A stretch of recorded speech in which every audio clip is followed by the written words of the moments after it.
Did his phone Rude, die? Brayden. You just kicked us out. You know what? If you don't want to explore our zodiac years, that's fine. But I wanted to explore them anyways. So you can come back if you want to, and I'll let you join. But otherwise, we're just gonna go over it, and we're starting with me. 1992. I'm a water monkey. You said Water monkey. a water monkey. The water monkey is a rare and dynamic combination that occurs once every 60 years. It blends the monkey's natural wit and curiosity with the water element's depth and fluidity. The most recent and upcoming years for the specific sign are February 6, 1932 to January 25th, 1933, February 4th, 1992 to January 22nd, 1993, and the next year won't be until 1952. 1952. Sorry, 2052 is the next coming year. Individuals born in the water monkey years are often characterized by a unique blend of intelligence and emotional sensitivity. Came back. Oh, look who comes crawling back. Welcome back, buddy. Man, you guys, I picked up my phone and then it just like was done. Just said end. It's like, all right, that's cool.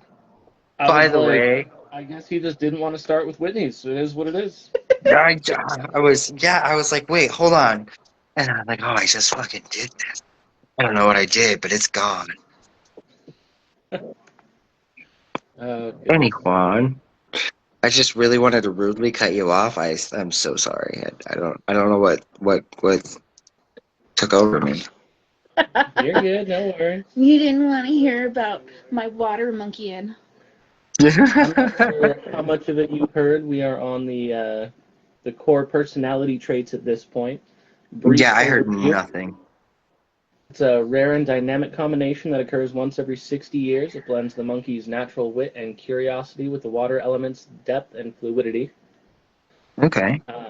The last time it happened was 1932 to 1933. The most recent was 1992 to 93.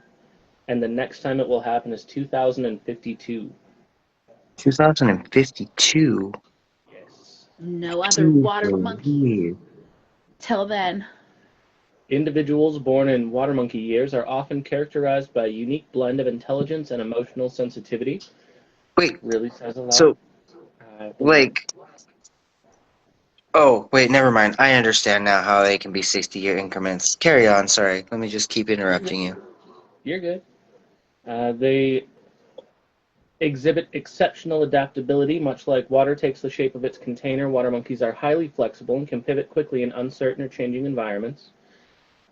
They are intuitive communicators. While other monkeys can be brash, the water element adds diplomacy and empathy. They are often persuasive speakers who can read the room with ease. They are creative problem solvers. They possess a sharp intellect tempered by methodical, reflective thinking, making them excellent at finding unconventional solutions. And they have social charm. They are generally charismatic and well-liked, though they may hide their true feelings behind a playful or refined exterior. I feel like this explains my connection to water. Because I always felt like my element as a Gemini wasn't air. Air pisses me off. I hate when it gets windy and it blows everything all over the place. I felt like I was a water baby. I love the wind. Like, for the longest time, I was going to be a mermaid. Compeller hot water. Whoops. I don't know how many people have heard her very creative and amazing voicemail. Fucking receipts. Getting my hair done by the mermaids underwater upside down. That's why she didn't answer her phone for the longest time. But it's changed because I'm a life coach now. Yeah. And I'm probably stress eating chocolate in the bathtub right now is my voicemail. Oh.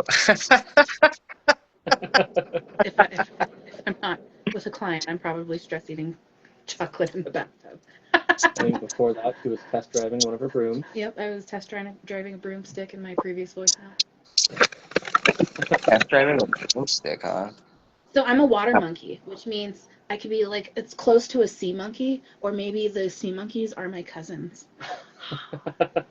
Tiny versions of friends. Yeah. So I'm a 92 baby. All right, let's Brave hear the and next one. powerful 90s babies. I'm a You're 91. Yeah. What 91. month of 91? September. Ooh. I'm a You missed the goat. cutoff for the metal horse, man. No, I'm a You. metal goat. Aha. Then I will Uh-huh. do that one. I will do that one first, as a matter of fact. Oh, We are wow. going to look at this here metal goat.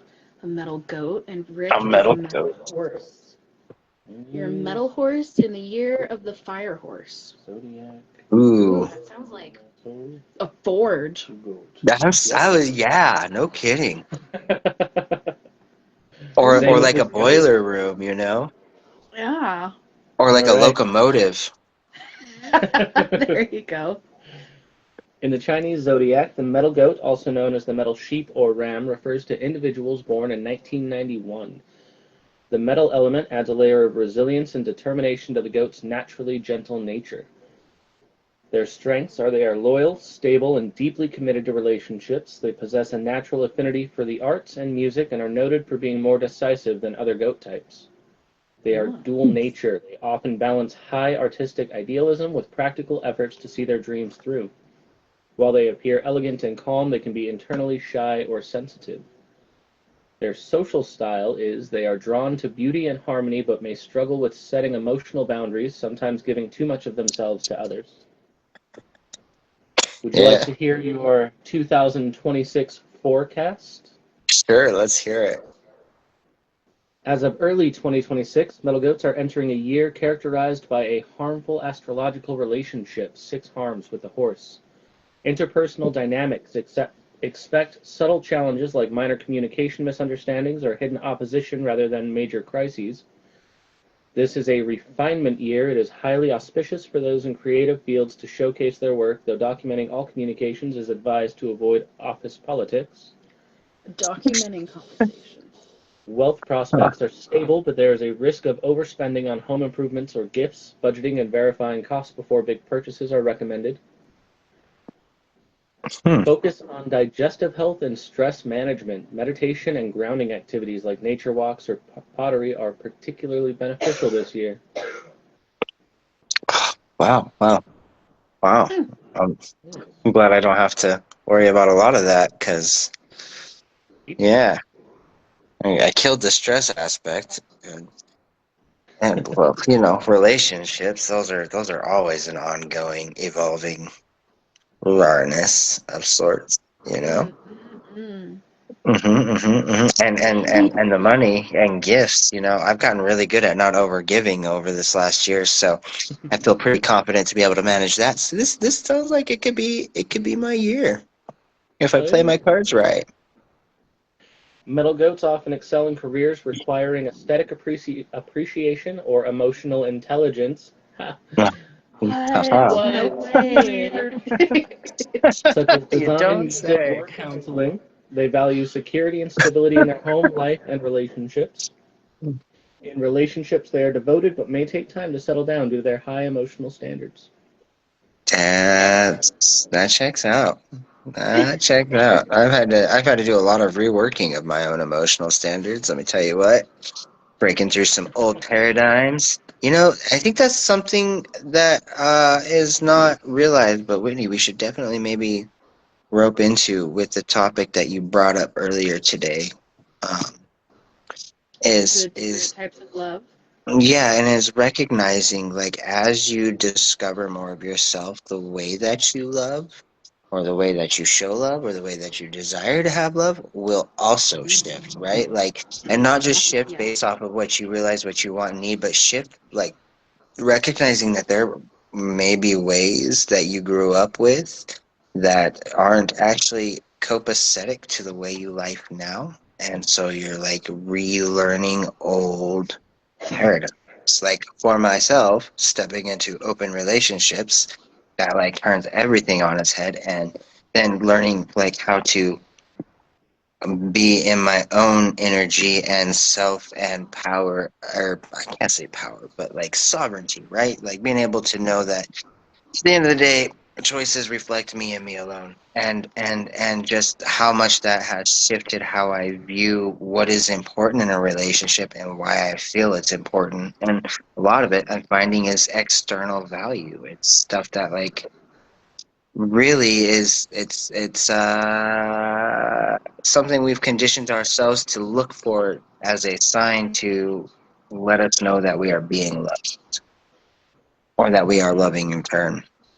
So that's been a really, really big, like, wow, Did for you sure. open any of the TikToks that I sent you today towards the end of the day? I think I'm caught up on all your TikToks. Do you remember the one that was like, gosh, I can't remember how the question goes, but if your partner is a reflection of how you are loved, are you proud of it? Do you remember that one? Oh, oh, What was that question? How did she phrase it? I don't recall how she phrased it, but that one was a really good video. If your partner is a reflection of you and how you, in the Receive way love? that yeah, something like that, how does But that make you feel? basically what it show, yeah, yeah. The way that your partner loves you, if Ooh, that the is a way reflection I of you, know. how does that make you feel? Hello, Danny. I Yeah, don't see Danny joined. don't remember. I don't remember the question exactly, but I felt like she was alluding to like awareness of the level of love you are actually receiving in comparison to what you are desiring and Yeah, but recognizing. in the same way that like the different types of love and the way that you think about relationships, the way that you brought it up, if you're going through what happened in the past and figuring out your style of love, putting it through that lens is just a different way to, you know, filter through what serves you now and what doesn't serve you Yeah. anymore. Well, and I think that's like the start of it, right? Like it's all about that level of self-awareness and realizing what when we are desiring when we look at what love is and what we desire and what we expect from it and what we think is healthy, a lot of that is preconditioning from parents, grandparents, friends, teachers, what have you, like the The relationships that you conditions were of the around in your stories, the life. TV you watch, Yeah, everything that yeah, the gets thrown in. shows, the Yeah. music you listen to, all of it. So really, and then so then it's got you like for example, we've got Valentine's Day coming up here on Saturday, and I am really wanting to like be able to spend that day with the people in my life that I love. But how important is it to me that I actually get to celebrate that day with them? And does it feel like if I were to just take that day and treat it as any other day or look at it as any other day, like it wouldn't derail my life. Looking at it in this lovey-dovey context, it's shifted from like it would be really cool to spend that time with them and I'd really enjoy that and it would be a moment of joy, right? But I don't think that if I didn't get to have that day with them, that would decide that our relationship was over or it wasn't worth it or I wasn't worth their time or the connection wasn't worth fostering. There are a million different reasons why things people can and can't hang out throughout their times in life based off of situations that may or may not be out of their in or out of their control. So it's realizing that when we look forward to doing certain things with certain people and that doesn't end up working out, that yeah, we may feel hurt or disappointed or upset because we had an expectation. We were expecting something to show up in a way that we wanted it to. And then when it doesn't show up that way, a lot of the times it derails us, it dysregulates, and we start questioning our relationship or the is within our relationship, right? And so I'm realizing that a lot of that stems from tying the desire to an outside action to validate the relationship versus appreciating when you get to experience those moments and allowing them to be what they are. That's why I like taking the holidays back to the root celebration, the meaning behind it, behind the holiday. Or if I don't align with whatever this commercialized holiday symbolizes and means, then you know what? Who's to say I can't make it my own? So Valentine's Day gets to mean what I want it to mean, or Easter, or, you know, what does it mean to you? That makes sense. What are you celebrating? Why are you celebrating? Who are you celebrating? Oh, Who are you?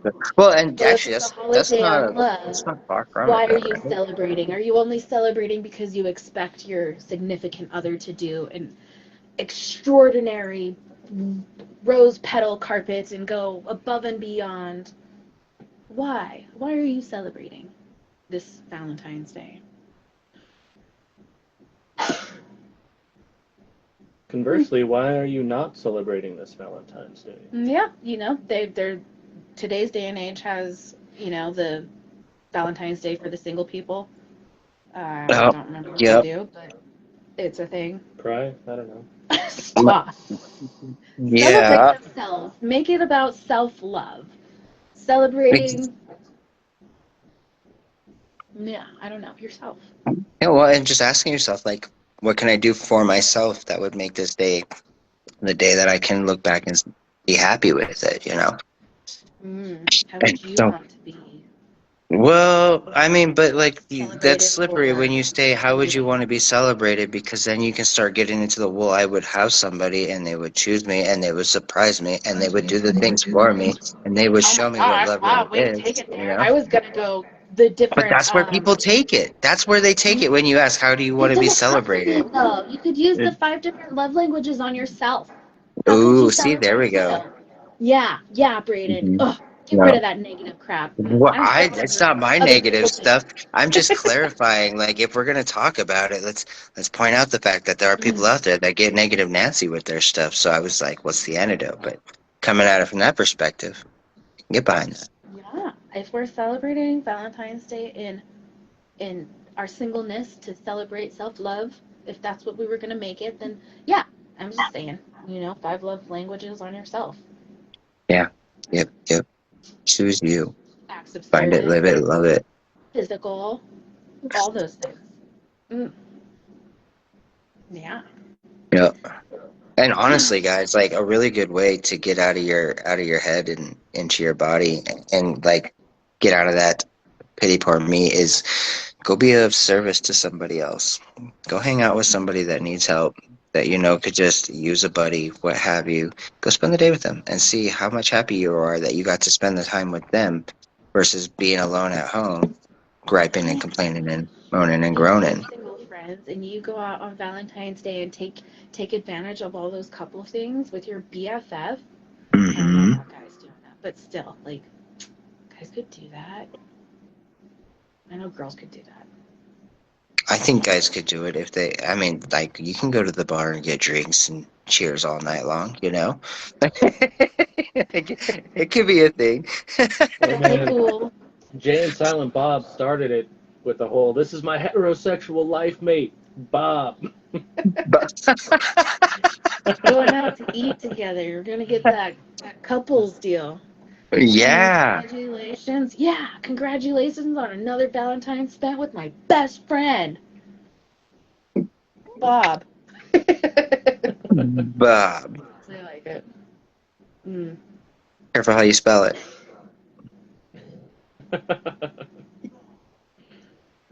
We got yours. We got Braden's. We got mine. We did not do We mine. don't. Yeah, we didn't. Oh, No, we're on Rick's now. 1990. All right, the metal Mm. horse. Looks like we're counting down. The 92, Forge. 91, 90. Yeah. Dun, dun, dun, dun. We were all born in different years. 90, 91, 92. And we all came together. Metal Wild. horses, goats, and water monkeys. Yeah. The metal Jeez. horse is a dynamic, driven, and resilient personality in the Chinese zodiac, known for its ambition, strong will, and love for independence. Individuals born under the metal horse sign are a unique combination of the horse's natural energy and the metal element's firmness and discipline. Strong-willed and resilient, the metal element amplifies the horse's determination, making them exceptionally focused, self-reliant, and able to overcome obstacles with force and willpower. Logical and Ooh. decisive, they possess a keen intellect and a logical approach to problem solving, which helps them make quick and effective decisions. Oh, yes. Known for their integrity and strong moral code, metal horses are honest, supportive, and devoted to their friends and partners. They are goal-oriented, enjoy challenges, and thrive on innovation. They prefer autonomy and hate repetitive work, often seeking leadership roles. Always moving into that leadership role. Always, whether he intended to or not. This time I'm not gonna take charge. I'm just gonna do the job. Well, he did last longer this time. You know, like he said no a couple times. Yeah, but he's okay. No, just no. It lasts for like a I tried, 30 Rick. I minutes. tried. I think it lasted a appreciate week you. at your previous job, and then this one you came into it fully accepting the fact that you like that leadership role because it gives you all that freedom. Yeah. It really does, though. You're not wrong there. Speaking of that, a core characteristic is their deep need for independence. They can be very sensitive to feeling controlled or oppressed and resist interference from others. Even in the military. Yeah. I had the weirdest military career, man. Like, from everybody else I talked to, they were like, yeah, that's not normal, bro. Like, you should not have been given that much freedom and autonomy. It's like, well, I guess, but it worked for me really well. I don't know. What happened was, A whole lot of that. Their powerful determination can sometimes manifest as stubbornness, inflexibility, and a tendency to be overly critical of themselves and others. They may also struggle to accept failure gracefully. yeah, Yeah. yeah. I mean, I have a hard time accepting failure gracefully. I feel that. I think that's the metal bits, maybe. Yeah, I can see that for Metal sure. You goat. know, hard around, Yeah. rough around the edges. Was he a metal goat? Hmm? A metal goat and a metal horse. Yep, yep. Weird fire. Metal horses thrive in careers that offer autonomy, challenges, and opportunities for leadership and innovation. They excel as entrepreneurs, managers, publicists, journalists, sales representatives, or anything in a fast-paced environment where they can exercise their independence and quick thinking. In relationships, they are passionate and captivating partners, but need a lot of space and freedom. They are most compatible with those who are understanding of their need for independence, such as individuals born under the sign of the tiger, goat, or dog. Tiger, Looks like goat, me, or Miss dog? Braden. All right, heterosexual life, buddy. Hey, Life yeah. partner. Oh, That's awesome. I'm so here for that. Hell yeah. all right, guys, we made it through. This was a beautiful live second part. My bad on the first one. I do that. I think I do that every single time we There's have always me some start sort the of video technical difficulty. when I'm out of town. Yeah, when we do this whole thingamabob. Hold on, and I'll tell whoever decides to watch the second one what next week's thing is. What's next week's thing? I It's thought that that thing was next week. that's the 18th. That's the one that I didn't end up filling out. Did we actually ever figure something out for that live? It's a Work It Out Wednesday. Fuck yeah, that's what I'm talking about. Next week is Work It Out Wednesday. Yay! Come shoot the shit with us, guys. Bring us your issues that you are working on in your daily. We will talk them Keeping it over. business related this next week. It'll be about how we're going about our business creation and stuff. Oh, I like that. Ooh, it's a good one for Dandy to get in on. She said that she was taking 2026 and she was taking her creative ideas and running with them. Oh, right on. I will give her that heads up and let her know. Be there or be square. We learn for Working Out Wednesday. Ooh, just shooting the breeze about stuff And things. and things. And Stuff things and stuff and things. things. And maybe a little bit about, or no. Okay, sorry. Never mind. Yeah. Yeah, nothing else. Just to work it out Wednesday. Yep. I was gonna say the week after that is supposed to be about poetry, but We haven't figured that out yet. no, we did. Did we? Because, I don't know, you ran like 3 different ideas by me. Did we decide to stick with poetry? Or because like It was halfway gonna be through, a you're like, well, poetry night. I actually, was I've got gonna a let book. people know. Yeah, and then there's that book. Yeah. So we're just gonna bring our collection of poetry that we want to read. And if people wanted to put stuff out there, I can still do that if people want to Jump throw out in. some poems that they like. Okay. Bryson, I'm looking at you. Mostly just collecting poems because I didn't. We almost did a Work It Out Wednesday today. I know, I almost caved. I was like, but I don't want to do this. But we need to talk about the fire horse, and I'm going to talk about it regardless, so. That fire horse just needed to be out there. It did. Indubitably. Yeah, but next week will be a Work It Out Wednesday for reals. Yeah. Intentionally. Intentionally. Yes. Bring business issues to the table. Let's talk about them. Or inspirations. It doesn't have to be issues. Like, you got some amazing happening. Talk about it. You We want know to. what? We want to know. We could have done. Hindsight's 2020, but instead of talking about Valentine's Day, we could have talked about Friday the 13th. Oh, what's Friday the 13th?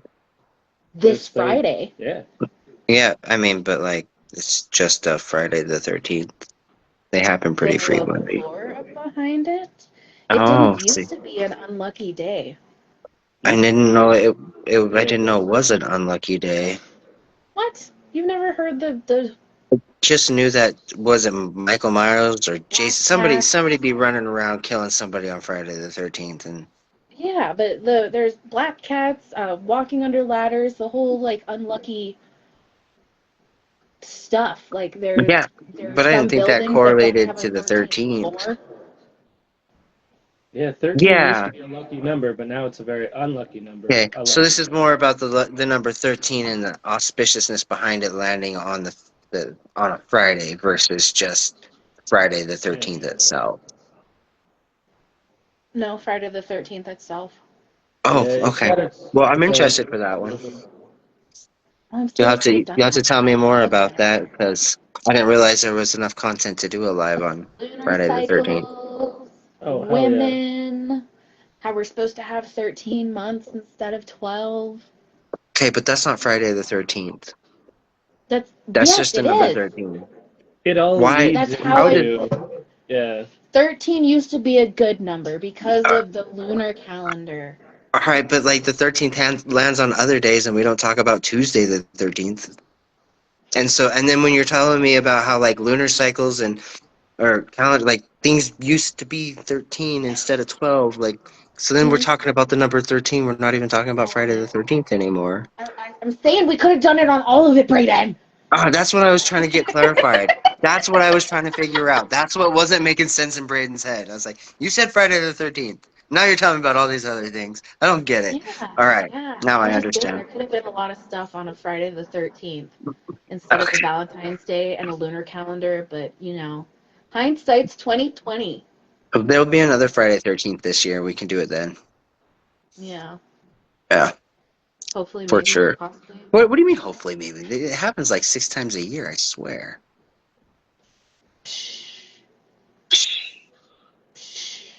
That's too many unlucky days. Unlucky. It is lucky. It's It is lucky. superstition. Ah, yeah. I'm not superstitious, but I am a little stitious. I'm a little stitious, but I'm not A little superstitious. Alright. One of my Alright. favorite quotes from The Office, man.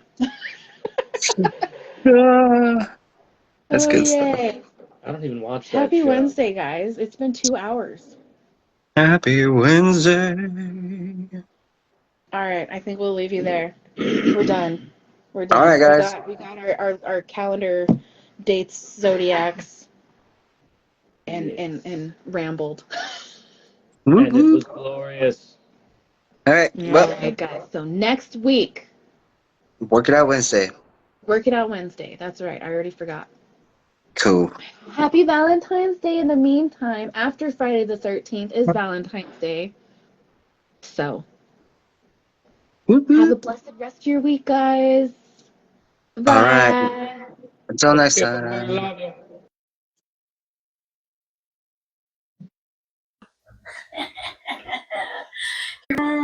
Whoop, whoop. Oh my gosh, what I did with the microphone. It's right here. No, but the container. In case it dies, just in case. It's there it is. Okay. Alright, I'm prepared. Just in case. Alright, here we go again. Valentine's Day, Lupercalia, the Lunar New Year. Somebody deleted it. I don't know what you're talking about. So, we already have the notes. We already did it once. We'll do it again. So,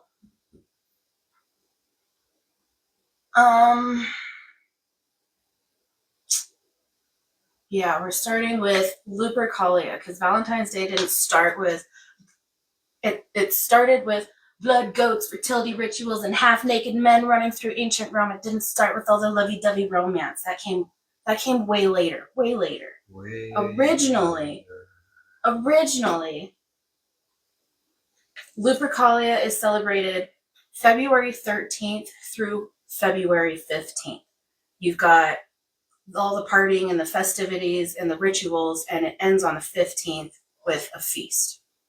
So Lupercalia goes all the way back to around like 753 BCE. That's what we did. Before Common Era. Yep. Yes. Because that was CE is the Common Era. That's what we did last time. I knew I did some like Googling and stuff before we got into it. What are you looking for? I had chocolate. Oh, you did the orange. The orange sticks. Oh, I wonder if I put them in the fridge. All right, excuse me, guys. I'm gonna squeeze on by you. So, back in 753 BCE, before Common Era, in ancient Rome, according to Roman mythology, this is where we get the story of Romulus and Remus, the twin boys. They're twin boys, and the father believed there was some infidelity, or the mother was raped, or something. But either way, she was at fault, and that meant that the children were at fault too. So he was done, and he wanted all of them gotten rid of. Get rid of them.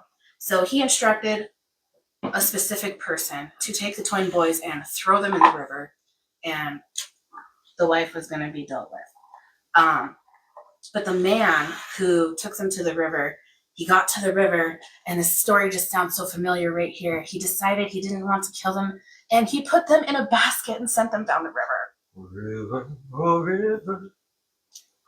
And the two twin boys were saved by a she-wolf named Lupa, who brought them to her cave on Palatine Hill. And it is called the Lupercal Cave. That is where the ritual is supposed to start. Is it Palatine or is it Palatine? Palatine? Palatine? Is it Palatine? Palatine? It's Valentine, so Palatine? That sounds so wrong. That just like nails on a chalkboard. I just had to. No, it's not that. Tell me it is. Palatine. Somebody from way back when. It is. It's Palatine. It is Palatine Hill. Palatine Hill. Palatine Hill. Palatine. It's like Valentine. So Palatine.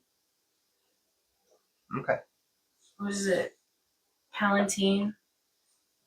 What's the Star Wars guy? Palpatine. Palpatine. Okay. Son of the Palpatine. Palpatine is Palatine Hill. Anyways, then in the cave, she was supposedly nursed them back to health and she raised them. So these kids were raised by the she-wolf Lupa. And there is a statue of this in Rome somewhere. There's a movie, Blood and Chocolate, and they begin the movie zooming in on that statue of Lupa nursing the two twin boys. Movie? Blood and Chocolate, yeah. It's a book. Oh. And And it's a werewolf book. Oh, It's okay. really great. But these twins, Romulus and Remus, they are known as the founders of Rome. They became the founders of Rome. So,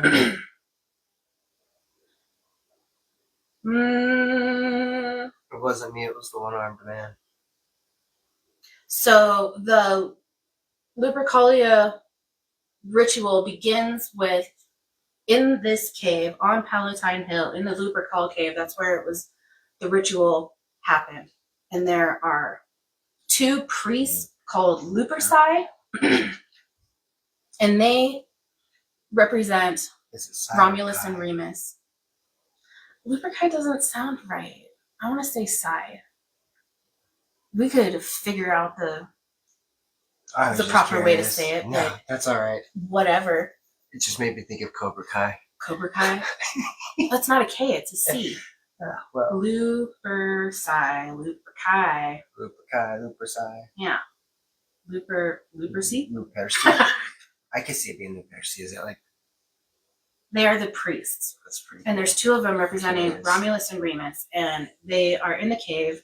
And originally, it's said way back when they would sacrifice dogs, but it became more common to sacrifice a goat, and they would dip a knife in the blood and they would touch it to each other's foreheads, and the blood would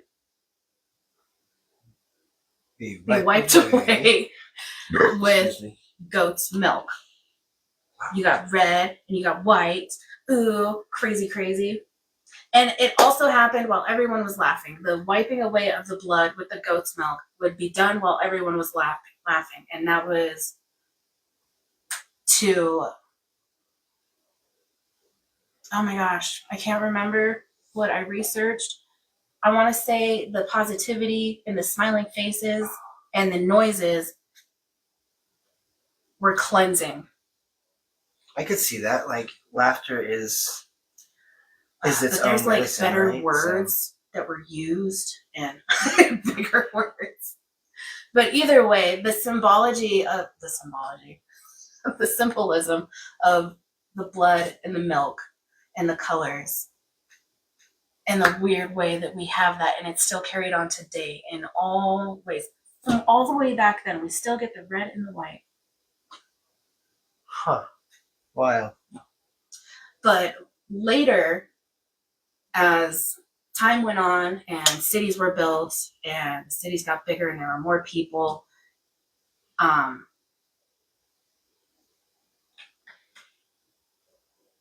my goodness. So finishing the ritual first before it goes into the city. After the priests wipe away the blood, they take the remaining hide off the carcass and they tear it into strips. And sometimes it was dipped into blood. And it was whipped over crop fields to encourage a good harvest. But And pregnant women so that they could have awesome deliveries. it was normally for the fertility ritual, whipping men and women. And people wanted to be whipped. Pregnant women who were whipped. Oh, this is where we fell into that whole kink discussion. Yeah. Now we're remembering. Now we're Yeah. remembering. Oh, that's right. Pregnant women who were whipped, it would ensure that they wouldn't have labor pains. It would ensure that their child would be born very healthy, that the rest of their pregnancy was going to be healthy. Women were whipped and they were fertile and they were blessed with beauty. Men were blessed with fertility. What else? Childbirth, protecting the unborn children. And then we move it into the city. So in the city, it was more common to be whipping people around the streets. That was the big festivities lots of wine, lots of running around and whipping people. There were other well-known, I don't know how you want to call it, a practice. Single women, their names would be put into a jar, into a hat, and the unmarried men would go and they would pick a name out of the jar or the hat, and they would spend the festivities with that woman. And if things went really good, then it would lead to marriages and stuff. But either which way, it was left to promiscuity. Because it was a way to be able to populate. Fertility. This was the time. Yeah. It was the mating season. Right? Yes, it was known as the mating season because there were birds that would come back and they would pair up. So it was thought to be the time to pair up. Okay, that makes sense.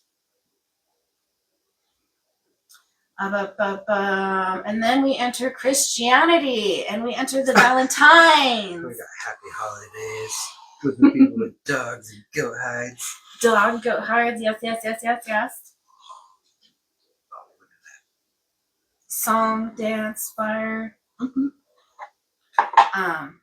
Christianity was making its way across the lands, and it was erasing pagan traditions, kind of. It was more absorbing them than erasing them, and rebranding them and sanitizing them. And here comes Saint Valentine. There are many different legends, lore, stories about where Valentine comes from. And most of what we know about him comes from the stories that are written centuries after his death. He became more popular and well-known after his death. In the earliest list of the Christian martyrs, the chronography of 354, it doesn't mention Valentine, but it oddly enough is written by a guy with the last name Valentinus. Shut up. But the later lists written, the later chronographies that are written, they do mention Valentine. And there are 2 Valentines that were set to be executed during the same time. But the most popular legend of Valentine goes something like this. There's a Roman priest named Valentinus, and he was arrested during the reign of Emperor Claudius II. Claudius II believed that single men made better soldiers. He was all rawr about who got married and who didn't. It had to go through him, and he had rules about who could and couldn't get married, particularly soldiers. You look like a really good soldier. I don't think you can get married. Sorry. And Valentinus, What do you do? Lift cows for a living? he saw marriage as a very sacred vow between you and God, and nobody could tell you that you couldn't get married. So he was marrying people in secret, and that's what got him arrested. So while he was under house arrest for marrying people all willy-nilly, and spreading Christian gospel around in Rome, where, the emperor is supposed to be seen as a god. He is the guy. You worship the emperor, and you follow his traditions and what he says. So he was a naughty guy, Mr. Valentinus. But while he was under house arrest with this judge guy, he kept preaching his crap to the judge, and the judge was like, yeah, whatever, prove it. If your God is so great, I got this blind daughter. Let's see what you can do with her. So Valentinus is praying and praying over her, and lo and behold, she could see. And the judge was like, wow, okay, I'm in. I agree to convert to Christianity, and I'll even go as far to free all my Christian slaves, all the prisoners.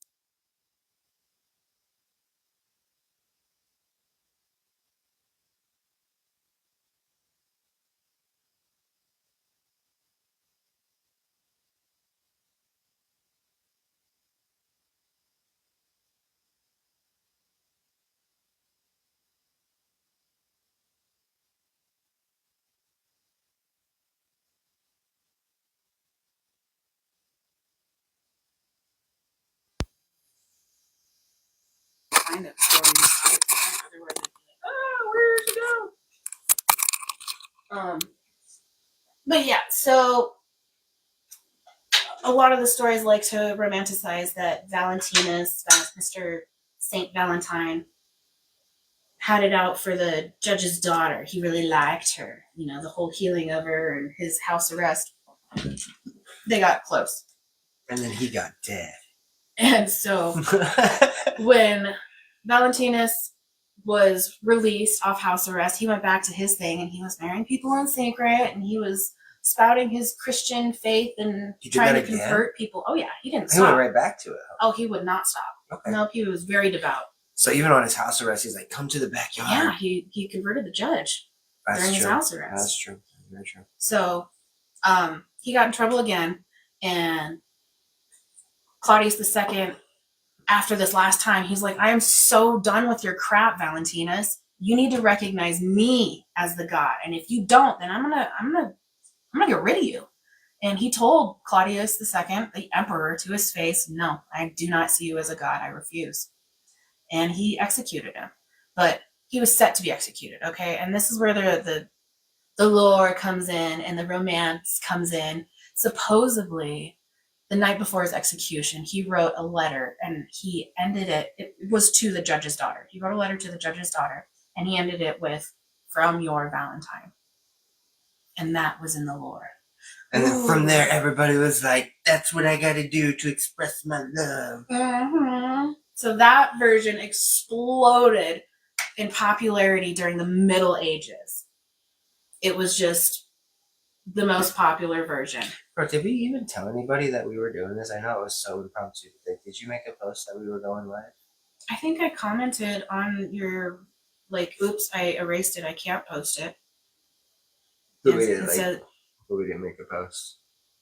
No, I'm pretty sure you said it in there. Like, Whitney and I talked about redoing it. We'll see. And then you said, yeah, we're looking at doing it right before the new year. That's actually what made me think that we should do this today. But I was just wondering, like, did we bother to tell anybody that, hey, we're going live today? I posted. Okay, cool. I posted and I added everybody. So, right you know, we got Thor back. We got Bryson back. We got Gemini Ann. Ooh, hey, girl, hey. Yeah. Who else? Nah, that's all that Braden's phone says. Thor and Lee and Bryson and Gemini, and that's, yeah, I can't read anything over any farther.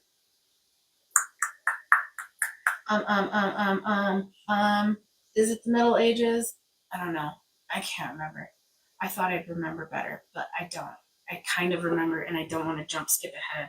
So we're moving on to Valentine's Day cards. Yeah. Okay, yeah, no, we're right. So Valentine's Day card. Oh, yeah, I wanted to touch on the vinegar Valentine. Oh, that's right. Gosh, so Valentine's Day cards actually go back much further than a lot of people think they do. It didn't start with Hallmark, guys. The oldest known Valentine message was written in 1415 by a man named Charles, Duke of Orleans. He was imprisoned during war and wrote a poem to his wife calling her my very gentle Valentine. So originally Valentines were deeply personal. They were handwritten. Sometimes they were like super crafty, created with like lace. Well, that's why we used to craft those like that as kids. Do you remember doing that shit? Paper mache. Make our own cards. And a lot of those materials couldn't be bought by the, people without money. You had to have, in order to craft these really fancy versions of the Valentine's cards, they were like, with all the time and effort that were spent on them, they were meant for specific people. Just one person. It wasn't you handed it out willy-nilly.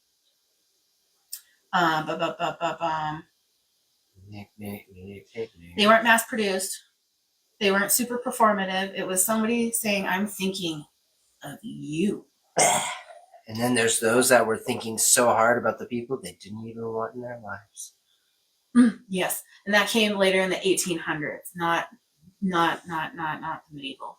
So I wonder what happened. Like, what happened between the 14 and 1800s where they felt like they needed to be like, get the fuck away from me, please? So later in the 1800s, 1800s, the printing technology made the cards cheaper and easier to produce. So they then became more popular for the everyday people, not just the nobles. And then it's also like more novelty at that point. Yeah. Because you can start doing anything, and then people start getting carried away, and that's probably where it started slipping into. Yeah. So in the 1800s, they had like, yeah. They were printed cards. And they have this crazy thing. Have you ever heard of vinegar Valentines? Some of you who are actually here for the live, on the 11th, probably remember the vinegar Valentines. But for reals, guys, I was like flabbergasted reading about these vinegar Valentines. They were sarcastic. They were teasing, or even insulting cards that people sent as jokes or to discourage unwanted suitors.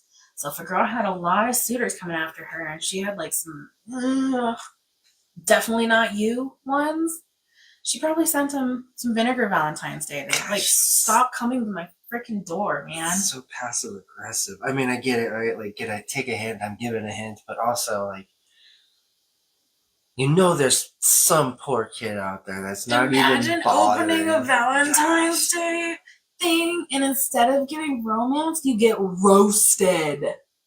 I don't know how I would take that. There's this Netflix like a kick movie in the balls, or TV series.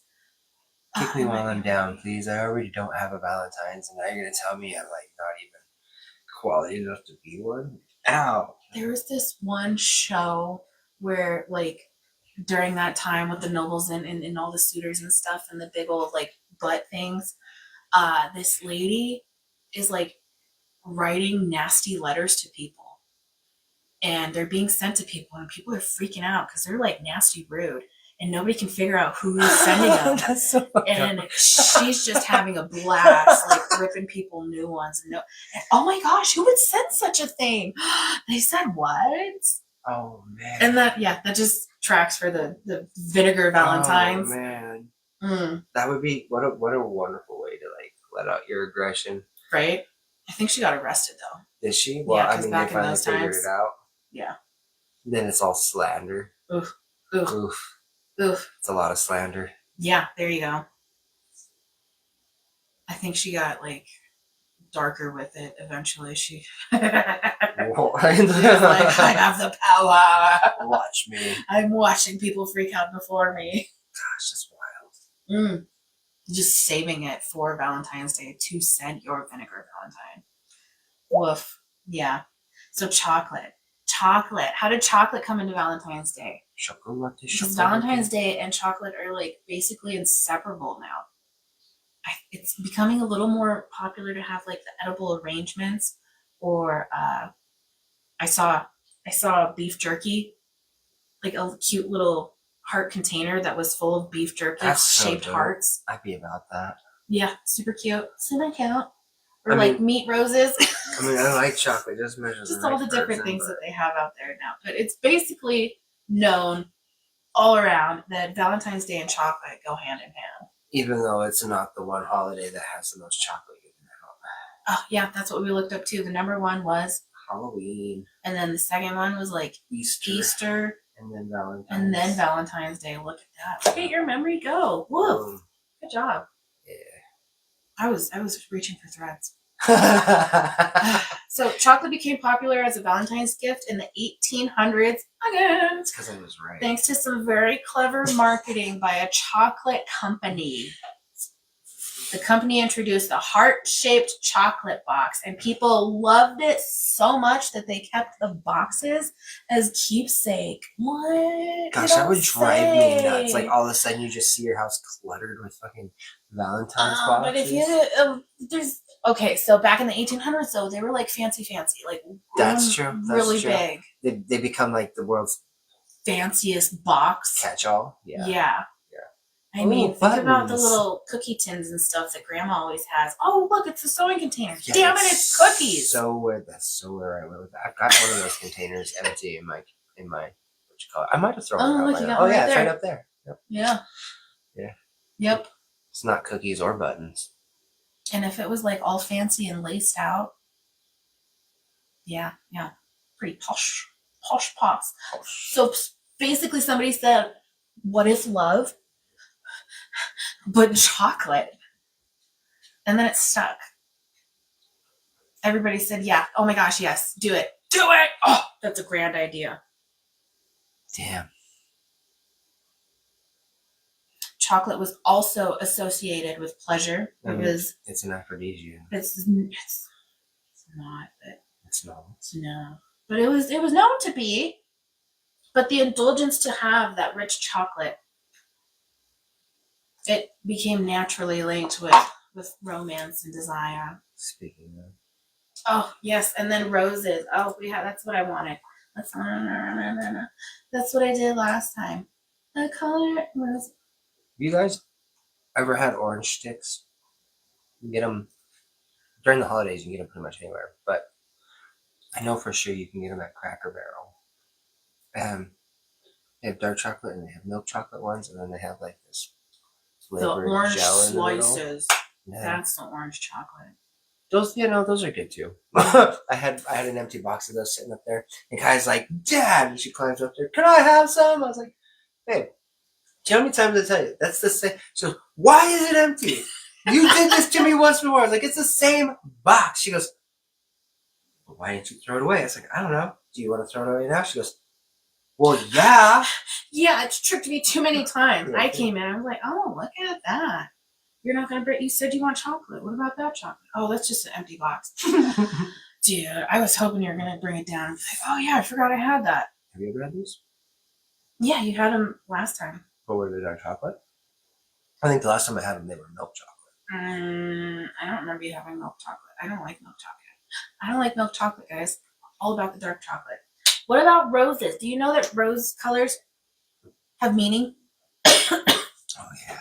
I sure hope whoever's listening out there, if you watch this right before Valentine's Day on a different year, you come across this video later, don't give your girly girl, your lover, your potential to be yellow roses.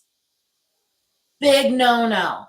Yellow roses symbolize friendship and only friendship. It is the only rose color that has no romantic qualities ever associated with it. No romantic meaning behind yellow flowers, roses, yellow roses at all, guys. Just don't do it. Don't do it. I have told you. If you are here, you know now. You know now. Spoken. What does red represent? Red is passion. Red is love. It is true love. Romance, admiration. What is white? What does white roses symbolize? They're often used in weddings. Purity, innocence. They're also known for sympathy. If you know somebody who's grieving a loved one, giving them a bouquet of white roses is known as a sign that I'm thinking of you. You are in my thoughts, my prayers, my heart. Thinking of you. Sympathy. New beginnings. Mm-hmm. Pink. Pink is like light pink, hot pink. It means gratitude. Pink in general is like a soft red. It's a little bit flirty. It's appreciation, gratitude. They're giving like a child at a recital pink flowers is totally appropriate. That is the big thing for little girls. Pink roses. So are red flowers still about passion? Because like I know that's also a really common flower to get when you're in trouble. Is red roses. Yeah, so but I don't think that's a lot well thought through. Fucking that's some sucking up. I've heard a lot. I love you so much. You're my only one. I swear. I wouldn't do it on purpose. I'm so sorry. But I've heard a lot. I've had a lot of friends that are like, if a man ever gets me red roses on Valentine's Day, so help me. Those are apology roses. Those are not I love you roses. I'm like, oh my gosh, really? Yeah.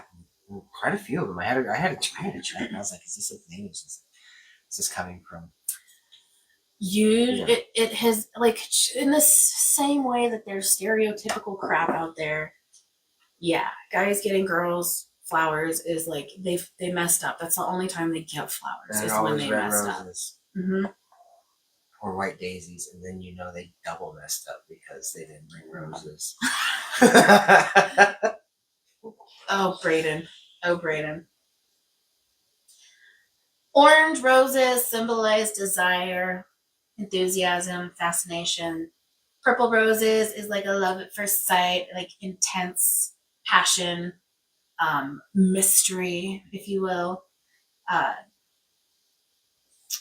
If you pair red roses with purple roses, that's like an intense passion, an intense passion.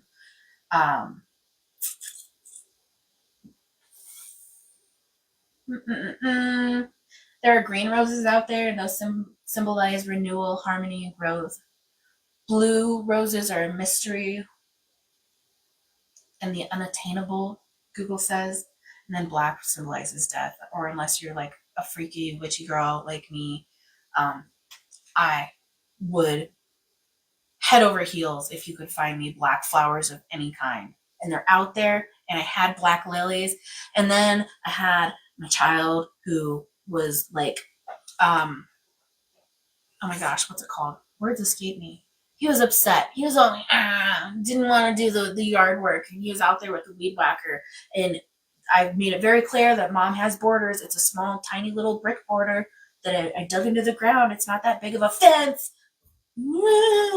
Also whacked my lilac bush. And then his friend across the street whacked the other one. And I say, it's fine. It's fine. I just can't have anything nice. It's fine. It's fine. That's rough. It's cool. I went with sunflowers. Those grow big, they grow fast, and I keep them along the border, and I love my sunflowers. So quick poll out there. Do red roses to you on Valentine's Day? Are those apology roses? Did you do something wrong? Is that how you feel? Because like if I get flowers, I was happy I got flowers. I never experienced the sorry flowers. I was say, did you ever get sorry flowers? Well, that's probably like in a sense a good thing, right? That's one less little like, oh great, you got me flowers. If you only knew what those flowers represent, all those times of all those fuckers that all blah, blah, blah, you know. Yeah. Yeah. See, so like in a sense, you dodged a bullet. Do you like flowers? Would you rather have flowers? What about random flowers? I think random flowers are the best. And like the cool thing about random flowers is you don't have to. Are we done with sorry flowers, ladies? You better be. You deserve better than sorry flowers. Sorry flowers. Like, I mean, like, is there a follow up with the summer flowers? Some would prefer alive flowers rather than cut flowers. I am one of those. Give me a potted plant. A potted flower? Oh my gosh. One that'll come back. One that I can plant in the yard. Oh, yes. Even better. Really? Oh, yeah. Okay. I mean, cut flowers are fun because you're getting cut flowers. They're gorgeous. They're beautiful. And I don't know. I love cut flowers, but I would much rather have something I could plant. For sure. Makes sense. Mm. What about you guys? What's your stance on flowers? Keyboard warrior there. So what about Cupid? You got Cupid, the winged little baby with the bow and arrow. Cupid comes from Roman mythology and was said to shoot arrows that made people fall in love, often without their consent. Mr. Matchmaker. Miss Matchmaker. Oh, that's wild to think about. That's very on brand for ancient mythology, though. Yeah, you're not wrong. Like humans don't have choices. They just got. We know better than you. So yeah. Sorry, my shit. So where does Valentine's Day come from? Valentine's Day, during the wave of Christianity that came over and absorbed all the pagan traditions and whatnot. They cherry picked them. Absorbed, sanitized. What was all the beautiful other words I used before? Pope Galasius in 496 CE. Common Era, because we learned so much when we're researching. He declared February 14th a Christian feast day, effectively replacing Lupercalia in the middle of Rome. That's so Feast day for that's Valentine. so freaking generic. I'd be pissed. Like we couldn't keep Lupercalia. Like what? Hold on. Back to the years.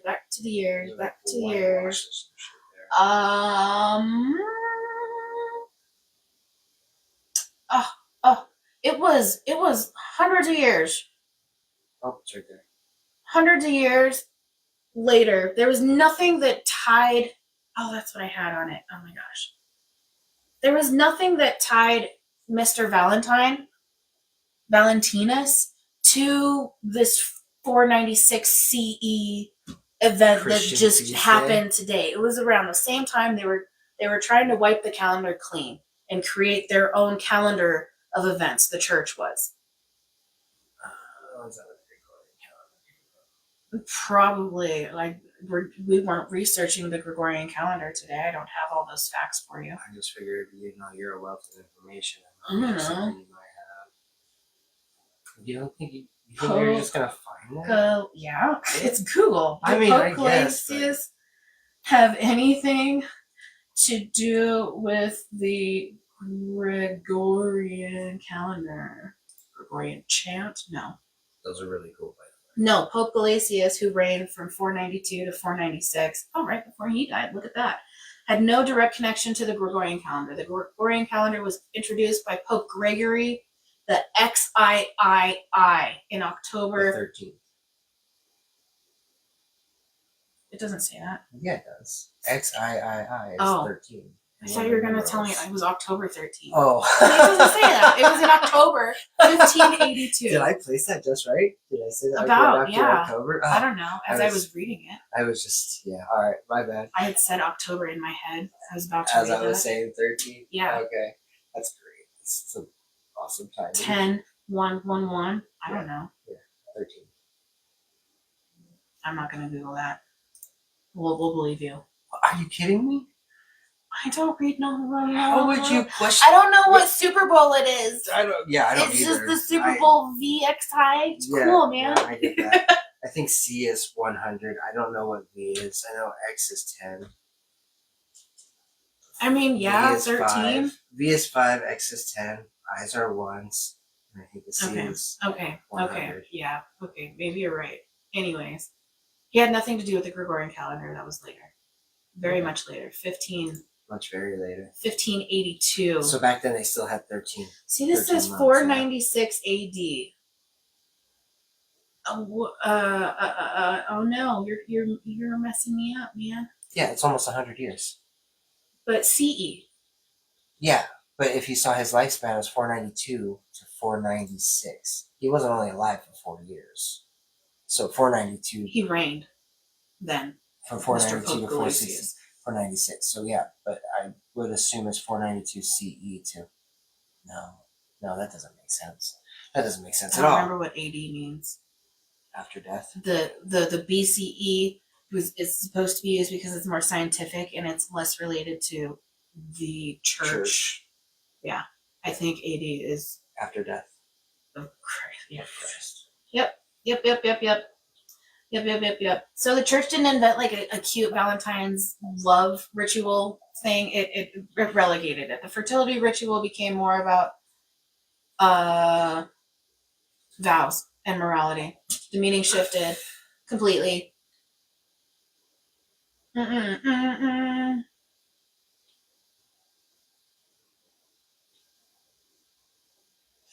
And then to throw a little bit in this that we can't ignore, on February 14 in 1349 in Strasbourg, over 2,000 Jewish people were burned alive, falsely blamed for the Black Plague. The Black Plague came through, and they had no idea what caused it. And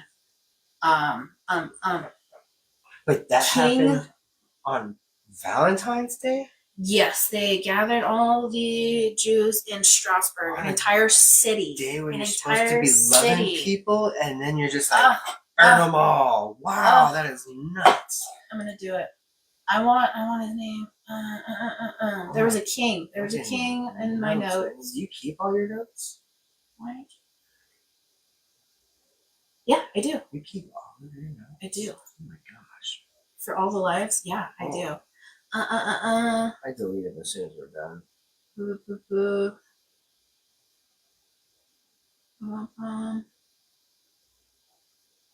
King Charles IV had declared that any Christian could kill a Jew with impunity and take their land. So there was a lot of Christians going around just willy-nilly, like they came together in masses, and they would gather them all in their synagogue. That's what they did. You know, I mean, the Christians and Jews. Strasbourg, because Strasbourg was the only city that protected the Jews until February 14th. See, and Christians and Jews have really had it out for each other for quite some time. If you look into their history, there was a point in time where the Jews went and massacred 400,000 Christians, and and that was, I think that was just 50 years shy of what happened with Adolf Hitler. 50 years, something. Yeah. It wasn't like a super long time in between those two events, and like, I don't know, it's just wild to see how much aggressive angerment and destruction there is in our history, and to see that we're still thriving as people is kind of like, wow, we've killed so many of ourselves, but we're like still outliving our killing rate, and it's absurdly high. Wild. Really wild. And that's just like from a war stance. We're not even talking about from a criminal stance or domestic violent cases gone wrong, what have you. You know what I mean? Like, wild. It's wild how relationships continue to evolve. You know, bringing up domestic violence, just thinking about how relationships evolved from earlier times when it was all about reproducing and spreading and, you know, not crossbreeding with your own family. It wasn't necessarily about love. Yeah, and Love romance. Yep, it was more about survival.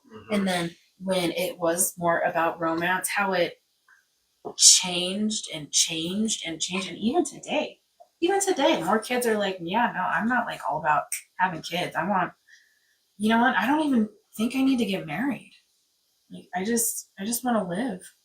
Yeah. It's wild. I feel It's wild how humanity shifts in general. Well, when you see all the problems, like when divorce rates are as high as they are, and families are dysregulated, and it's just like everybody's coming from a broken home, and then more to the point is like it doesn't stop with like broken home families. Then you've got other family members that are like contentious with each other. You got uncles going after nephews, and aunts going after nieces, and in-laws going after, you know, just angry. Yeah, and so like there's just a lot of distrust. You know what's even wild after that, and we've talked about this before, but the way that different cultures communicate, the way that they interact, and the way that over in the Italian cultures it's very loud and boisterous, and you talk to each other with your hands and you're loud. Yeah. And then over in the Asian cultures it's very quiet and modest. And sometimes, but yeah, just across the ways. And like some people are more about touch, and other people aren't about touch. It's just wild. It's just wild. Humanity's wild. And then you got America, that's like a smelting pot of cultures. And then it's not even like you've got all these different cultures. It's all literally smelted together into one mass confusion of different kinds of communities that interact in different ways. And like there really isn't a whole lot for culture in America. Like even American culture is a bunch of broken up bits and pieces of other cultures around the world. We really don't have a whole lot that's like really truly ours. And the things that we do have, I mean, okay, so what, football? And, I don't know. and, I mean, there's double advocate for that, because like you could say that the internet made us really isolated, and we don't interact with our community as much anymore. But in other ways, you could say it connected us in a lot. it's given us it's the age of information. It's allowed us to be able to progress how It have brought people together in a across different way. worlds. Mhm. Yeah, Across and the then world. and then we'll go back to, and then it's a balance, right? So we went from like being pretty secluded to the swing of like oversaturation of connection, and then now we're gonna come back into balance where it's not we're all hold away, but And there's now gonna we're be coming equal into the give and age of take. AI. Yeah, coming into we've been in it, man, for a hot minute. I don't now, know. you know? I don't know. It's really booming now. China's it's really already- booming now. China's I already don't got their know. I robots. think it's boomed more recently over the last year. China's got their own personal robot. That's how like you can have your iRobot, if you will, in your house now. I mean the things that I just I mean, I thought they Wow. rolled one out here too. not that I am aware of. Nothing. Because there were celebrities that had them. I don't know if it came from over there. And we've got the little like service spots in the bigger shopping malls. The like iRobot white thing, like Beyonce had a Yeah. robot. Yeah. Is that from here? No. I think that's China's. That's what I was seeing with China's stuff is same kind of like faceless, all white humanoid. And the robot military thing. robots that they have? Yeah. No, but AI is, it's out there. And the nanotechnology that they're starting to come out with. Oh, what? Yeah. I saw a video the other day. It was just like on Big Hero 6, dude. Nancy was literally just floating on a bunch of bots that were holding them in place. I was like, what?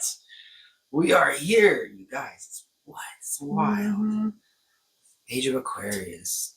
I cannot Age wait. of Aquarius, but we are in the year of what? The Fire The Horse. Fire Horse. Are we ready to jump into that? So, yeah, Valentine's Day sits right next to the Lunar New Year. Valentine's Day falls on February 14th. The Lunar New Year. I'll take it Is over on. from here. Oh, wow. In that case, I'm just going to take the mic. That's all right. The Lunar New Year happens on February 10th, guys. Not always. But both are about And renewal, no, it's not cycles, February. intention. No, it's February 17th. February 17th is the start of the new year this year. That's why I said I'll take over. That's I looked this up. No. Yes, Hold on. Nope. February 10th is in my phone, the lunar year. It's There's a Chinese New Year is February 17th. Lunar New Year. What is that, Whitney? No. What is that? That's definitely not No. zero. No, where's my phone? Look up your calendar. February 10th. What is What do February you 10th? think these are? These are notes. No. What? The fuck? What do you mean February no? 10th. Google just said, okay. I swear. Cream cheese swear. brownie day, you guys. National cream cheese swear. brownie I swear. day. February 10th, because we did our live February 11th, and February 10th in my calendar said the Your Lunar New calendar Year. lied. It Oh my lied gosh, hard. nope, I swear. I swear. By the moon and the stars in the sky. In your eyes. Don't do this to me. Celebrated. Not the Chinese New Year, not this year. What? Maybe you were looking at the previous year. All right, so the cool thing about the Lunar New Year is it falls anywhere between the 21st of January and the February of 20th. It is the second new moon of the year. That is when the new lunar calendar year starts. This says National Home Warranty Day. I swear. So, but this is good. This is good because we said we were going to do this before the Chinese holiday, and we did not lie. Just before. So I know it's also Tomorrow. later in the evening, guys, but tonight's your night to get scrubbed up, cleaned up, dishes cleaned. Do not do any cleaning tomorrow. In the Chinese New Year, if you clean anything on the Chinese New Year, you are washing away all your luck for the year. Don't do it. Don't be that guy. All right. We've got the themes of renewal, ancestor honoring, clearing old energy, inviting prosperity and harmony, community and family unity. Traditionally, homes are cleaned before the new year, red decorations are hung, firecrackers are lit, money is given in red envelopes, it's less New Year's resolution, and more energetic recalibration. The Chinese zodiac moves in a 12-year animal cycle. We've got the rat, ox, tiger, rabbit, dragon, snake, horse, goat, monkey, rooster, dog, and pig. Each year is also influenced by one of the 5 elements: wood, fire, earth, metal, or water. The combination creates a 60-year cycle. So when we talk about 2026, we're not just saying it's the year of the horse, we're saying it's the fire horse, which is rare and intense. Boom. All right. So, folklore of the Chinese New Year, the legend of Neon. One of the most enduring folk tales is about this mythical beast called Neon. It lived in the mountains or deep under the sea, and once a year on New Year's Eve, it would come down to the villages and it would attack the livestock, destroy the crops, and frighten people. Villagers eventually discovered 3 things frightened this little bastard: color red, loud noises, and fire. Hence the red firecrackers. All 3 in one go. So they hung up red banners, lit firecrackers, and kept lanterns burning all night. Eventually, Neon stopped coming. Symbolic layer is monsters represent the fear, the chaos, the unknown. The rituals that we do, they're not random, they're protective, they're communal acts, they recenter, they bring you back to point. The new year begins by confronting fear with light, sound, and color, because they're higher vibrational frequencies and fear can't reside in those frequencies.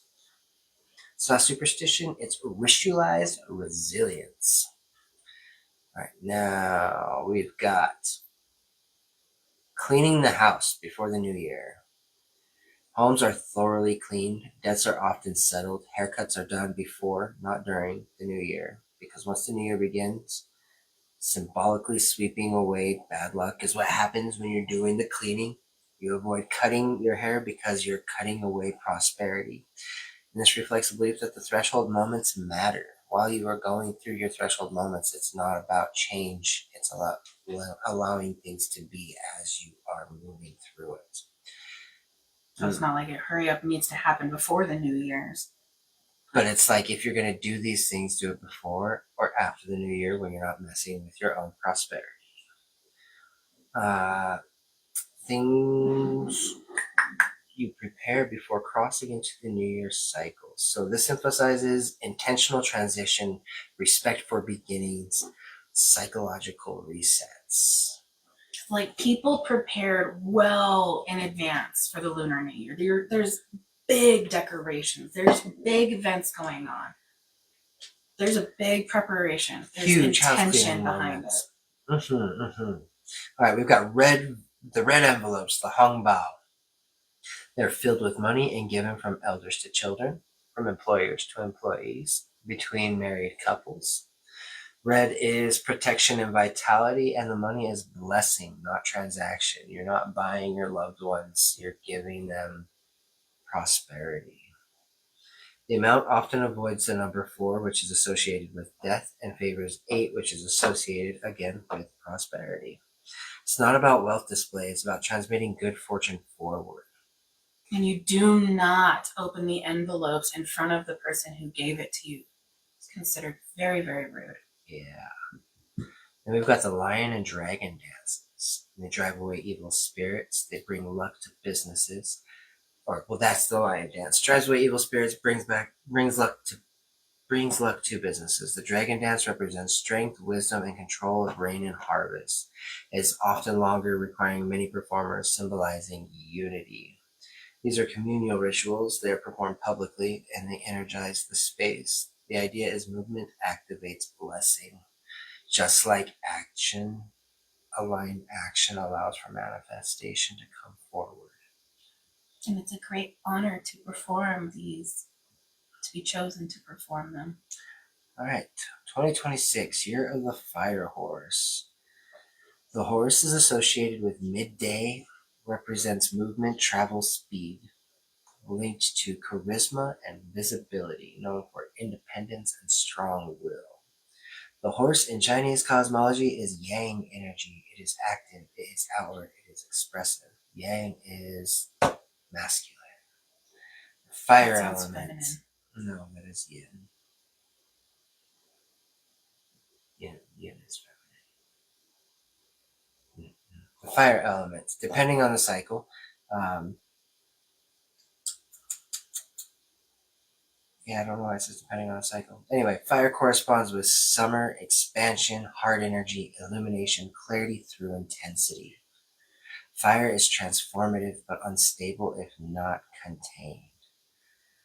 All right, so now we have the fire horse. As it's combined, that's passions intensified, that's momentum increasing, that's social climates heating up, that's individual expression amplified, impulsivity on the rise, and innovation can surge. So really, guys, we've been teaching you a whole lot about emotional regulation, about how to see yourself and stay aware.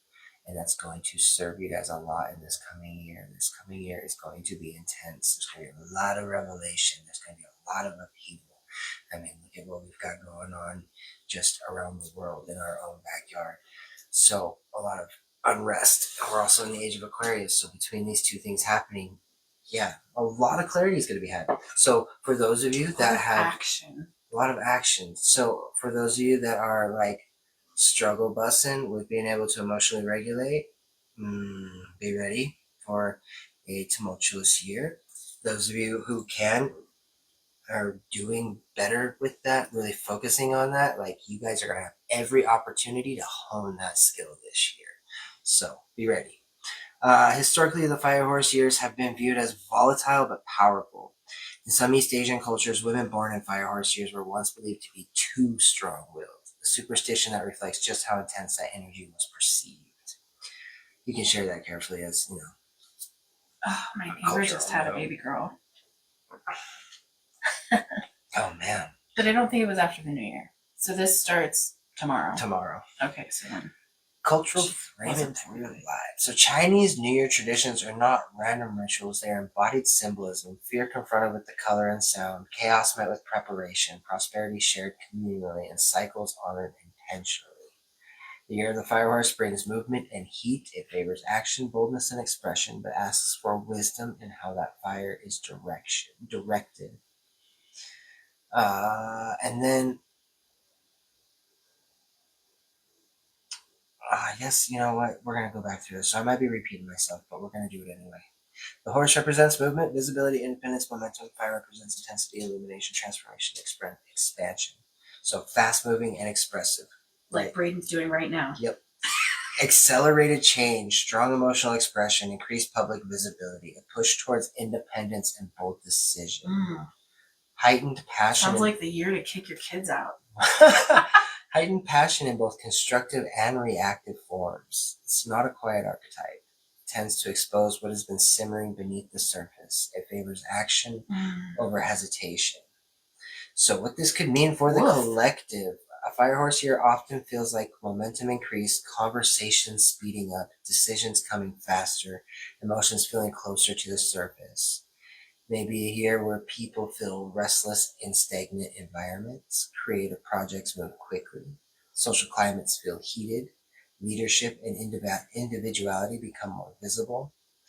Fire amplifies what is already present. If something is aligned, it can expand rapidly. If something is unstable, it can flare. That means if you got them shitty bosses that just seem to be getting away with everything under the sun, this is the year to watch them burn. Because everything comes to light in a fire year. And that's also, I think, why I'm going to get just a smidge political, guys, and we're not looking for comments on this, but just as an invitation to what we're seeing in the fire year, I think this is also why we are starting to see prosecution through the Epstein files starting after the Chinese New Year, because people are going to be more apt to be aware of what's actually going on in our world instead of where we've been, because the energy is bringing in. So we move with intention. Moment will likely be present, and the question becomes direction. Is this action reactive or purposeful? Am I moving because I'm inspired or because I'm uncomfortable? The horse runs, but wise movement is guided, not frantic. So remember to not take the urge to fill the space. If you don't know what the space is asking for, sit back and watch your two options duke it out for a minute and see which one wins over. And if neither of them win over, then you're left to make whatever choice you want to make, and neither is wrong. But when you try to hurry up and fill that moment that feels awkward, that feels like it needs something, we often miss the point, and then we are working backwards instead of forward, especially in more intense situations of conflict resolution moments. Channel passion, don't suppress it. Fire is not meant to be extinguished, it is meant to be directed. Constructive outlets may become important. Creative expression, physical movement, clear communication, structured goals. Unchanneled fire becomes conflict. Directed fire becomes progress. Is your fire in a hearth or is it spreading across your living room floor? One is manageable, the other burns the house down. Embrace visibility carefully. This archetype favors boldness and self-expression, but visibility requires responsibility. Before speaking or acting publicly, pause. Clarify your intention. Consider impact. Fire illuminates and reveals. Allow necessary change to happen. Horse energy resists confinement. If something feels increasingly restrictive, it may be time to reassess it. See how you can shift your perspective and release it. If it's not for you, then it is not for Release you. it. Yes. Build before you burn. Transformation doesn't require destruction. Fire can forge steel, not just reduce things to ash. Instead of asking what needs to end, you might ask what needs refinement. All the things fire can do. The year of the fire horse doesn't ask us to rush, it asks us to move consciously in a time of increased energy, to hold passion with responsibility, to let momentum carry what is ready, and to steady what still needs grounding. Clean, balanced, symbolic.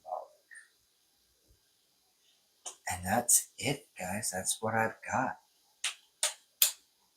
And we already went into our own lunar zodiacs. Oh, no, yeah, but that was like with that other video. Yeah. Yeah. Yeah, that's what I'm saying. So we already went through all that. Cool. Well, no, I mean like the video that we deleted, didn't we? No, because you kicked me out right before we started that. And then started well, see, So so it the happened only- for a reason. So the only remainder of that live is the back half where we ranted about That's stuff. awesome. Cool. That makes me feel better. Yeah, even after we were done with our zodiacs, there was a good rant. It was beautiful. Yeah. It was fun. That was a lot of fun. I'm glad that we went ahead and redid this live. Well, I knew we could. It's just the research information and then regurgitating what we already did. I know, but like, I mean, we only ever do things on Wednesdays, so to just like impromptu be like, let's just get this done and refill the spot that got missed. We've never had to do that before, so it's just cool to see it flow like that. Well, it didn't. It wasn't something that we just needed to knock out. It was like Oh, we that's can do so this. how I saw that. I was What? Like, let's just knock this out. We already did it. I mean, once. that It won't take explains why long. you read so fast. That is a little bit why I read so fast. And Whitney, I am ADHD, and I just had to sit through a whole book report, and then had to give a book report. Oh. So I am at that like threshold of all right. I don't mind reciting, but I'd rather talk. I don't already mind spending heard an hour or this. two, but Oh, you could throw in your 2 cents on the little bits of information that you already know is coming up. I didn't have any 2 cents to give. That's why I hurried through it. No, on mine. I didn't have any 2 cents to give. That's why I was listening. And then the 2 cents I did have to give, You gave last time. I guess. Yeah, well, he interjected a whole lot last time. I did. You did. I did. That was missed. Could have done it. Could have done it. I was prepared for it this time. My head was just not in the game. It's not Wednesday. Well, It's also not Tuesday, so there's that. yeah, you're not wrong. It's not Tuesday, not yet. Oh, you guys, it's only Monday? Yeah. Wow. It's Monday. It's Monday evening. Monday, Happy Monday, guys. Monday. And Wednesday, this 2 days from now, I guess, Yep. is a Work It Out Wednesday. It'll be fun. Work it out Wednesday. We'll probably have Rick join us a little bit after we start. Cool. Oh, my face. Dope. Awesome. Yeah. We'll have plenty to talk about. I hope you guys have a wonderful rest of your night. Don't forget to join us this Wednesday for a rant sesh about business stuff, where we're at now, What we're struggling or with. whatever we feel, whatever comes up and Wednesday feels important. It's Yeah. going to be a good time. Yeah. All right, guys. Au revoir. Thanks for joining us. Hasta la bye-bye.